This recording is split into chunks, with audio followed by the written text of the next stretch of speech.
आज हम बात करते हैं एक बहुत इंपॉर्टेंट मैक्रोन्यूट्रिएंट के बारे में जिसको हम बोलते हैं कार्बोहाइड्रेट्स। कार्बोहाइड्रेट्स होता क्या है? It's a combination of oxygen, hydrogen and carbon atoms. अगर मैं इसकी क्लासिफिकेशन की बात करूं तो हम इसको डिवाइड करेंगे मोनोसैकेराइड्स, डाइसैकेराइड्स, ओलिगोसैकेराइड्स और पॉलीसैकेराइड्स में। वो मोनोसैकेराइड का मतलब क्या हुआ? A single atom. डाइसैकेराइड का मतलब क्या? दो एटम्स, दो मॉलिक्यूल्स का कॉम्बिनेशन। ओलिगोसैकेराइड्स का क्या मतलब होता है?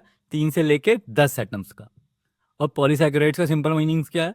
पॉली मतलब मैनी, सैकेराइड मतलब शुगर। तो it's a combination of multiple atoms. और इसका मेन फंक्शन क्या है? हमारी बॉडी में एनर्जी प्रोवाइड करना। अब हम बात करते हैं कार्बोहाइड्रेट्स के डाइजेशन प्रोसेस के बारे में। तो अगर हम ये समझ में आ गया तो बहुत सारे मिथ्स वैसे ही क्लियर हो जाएंगे। फर्स्ट ऑफ ऑल, जब भी हम कार्ब रिच मील को इनटेक करते हैं, हमारे सलाइवा के अंदर एक इंपॉर्टेंट एंजाइम होता है जिसको हम बोलते हैं एमिलेज, जो ब्रेक डाउन करता है कॉम्प्लेक्स शुगर को सिंपल शुगर के अंदर। बट ये जो इफेक्ट होता है ये सिर्फ 10% होता है। उसके बाद जो फूड है हमारे स्टमक में मूव होता है। But due to absence of amylase enzyme in stomach, ये मूव करता है हमारा स्मॉल इंटेस्टाइन के अंदर।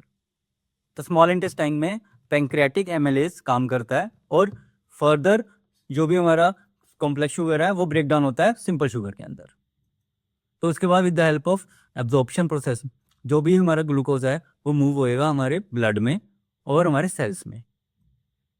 और इसको हम क्या बोलते हैं? ग्लाइकोजेनेसिस। मतलब जितनी डिज़ायर एनर्जी होगी हमारी बॉडी को रिक्वायर्ड, उतनी हम कंज्यूम करेंगे। और जो बचा हुआ शुगर है ना, वो मूव होएगा हमारे लीवर सेल्स के अंदर और हमारे स्केलेटल मसल मास में। इसी को हम बोलते हैं ग्लाइकोजेनेसिस। और फ्यूचर में जब भी एनर्जी रिक्वायर्ड होगी तो with the help of glycolysis यही ग्लाइकोजन दोबारा से ब्रेक डाउन होगा ग्लूकोज में और हम उसको कंज्यूम करेंगे। जब भी हम कार्ब रिच फूड खाते हैं तो हमारे ब्लड में शुगर लेवल वो बढ़ता है। इसको हम बोलते हैं इंसुलिन स्पाइक। ठीक है, उसे डरने की जरूरत नहीं है, वो एक शॉर्ट टर्म प्रोसेस होती है। तो हमारे जो पैंक्रियाज में बीटा सेल्स होते हैं उसका काम है इंसुलिन को प्रोड्यूस करना। और इंसुलिन का क्या काम है? वो जितना भी शुगर हमारे ब्लड में इंक्रीज हुआ है या जो कार्ब्स हैं या जो शुगर ग्लूकोज है हमारी बॉडी में ब्लड में, उसको स्टोर करना लीवर के अंदर, ताकि हमारा जो ब्लड है उसमें जो शुगर लेवल है वो बैलेंस रहे। तो डरने की ज़रूरत नहीं है कि कार्ब फूड खाने से हमारा शुगर लेवल हाई होगा। इससे डायबिटीज़ नहीं होती है, ये बहुत बड़ा मिथ है। अब चैलेंज पता है कहाँ आता है? कि हमारा लाइफस्टाइल बहुत गड़बड़ है और हम सारा दिन ना बहुत घटिया क्वालिटी के या लो रेंज के कार्बोहाइड्रेट फूड खा रहे हैं या प्रोसेस फूड खा रहे हैं। तो लॉन्ग रन में क्या होगा? या तो हमारा इंसुलिन जो प्रोडक्शन है वो सफिशिएंट नहीं होगा, या जो हमारे जो सेल्स हैं ना वो इससे अडेप्ट कर जाएंगे। तो ये जो शुगर है ये हमारे सेल्स में डिपॉजिट नहीं होगी, जिसकी वजह से हमें जो डायबिटिक्स बोलते हैं जिसको हम, वो हो सकती है। तो इम्पोर्टेंट ये नहीं है कि कार्ब फूड नहीं खाने, इम्पोर्टेंट ये है कि हमें प्रोसेस फूड को अवॉइड करना है। वो सिंपल है। अब हमने ना कार्बोहाइड्रेट्स को बनाया हुआ है विलन, जबकि अगर मैं प्रोटीन की बात करूं वो सुपर हीरो है ना। तो जो कार्बोहाइड्रेट्स है ना वो भी उतना ही बड़ा रोल प्ले करता है हमारी बॉडी की हेल्थ को मेंटेन करने में। कैसे? देखो, जब भी कोई भी फिजिकल एक्टिविटी कर रहे हैं हमारी बॉडी को एनर्जी चाहिए। तो इसका मेन फंक्शन क्या है? जैसे मैंने पहले बताया, एनर्जी प्रोवाइड करना। अगर हमारी बॉडी में कार्बोहाइड्रेट्स नहीं होगा ना तो एक प्रोसेस होता है ग्लाइकोनियोजेनेसिस। उसमें क्या होगा? जो फैट है या प्रोटीन है ना वो as a source of energy use होगा, जो डिजायरेबल नहीं है, स्पेशली प्रोटीन के केस में। तो उसके केस में हमें मसल लॉस होगा। आपने देखा होगा कि जिन लोगों की डाइट बहुत अच्छी नहीं है और वो बहुत ज़्यादा एक्टिविटी करते हैं, फिजिकल एक्टिविटी करते हैं, तो उनके जो मसल लॉस के चांसेस बहुत बढ़ जाते हैं।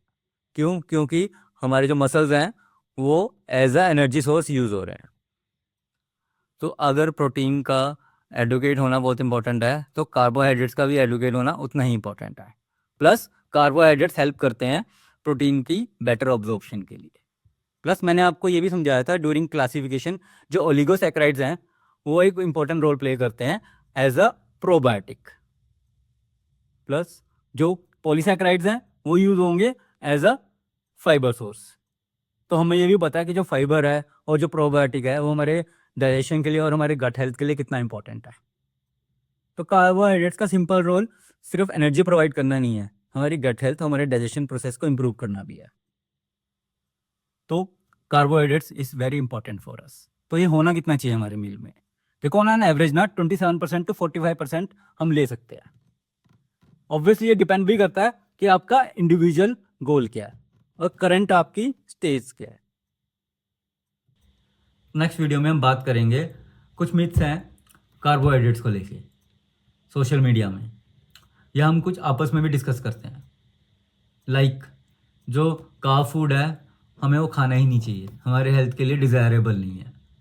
फॉर एग्जांपल कीटो डाइट जिसमें कार्ब होते ही नहीं है, purely dependent on fat and protein source, but उसका कोई एडिशनल बेनिफिट तो है नहीं, ऐसी कोई भी रिसर्च नहीं है। तो और बहुत सारे ऐसी क्यूरीज हैं जो मेरे पास हैं already, I will discuss that. अगर आपको लगता है कि आपके दिमाग में भी कोई क्यूरीज हैं इसको लेके, आपके भी कोई डाउट्स हैं, तो आप मुझे शेयर कर सकते हो। तो जो अगली वीडियो होगी ना वो होगा Q&A सेशन ऑन कार्बोहाइड्रेट्स। तो जितने भी आपके डाउट्स होंगे वो सब क्लियर करूँगा मैं। Thank you.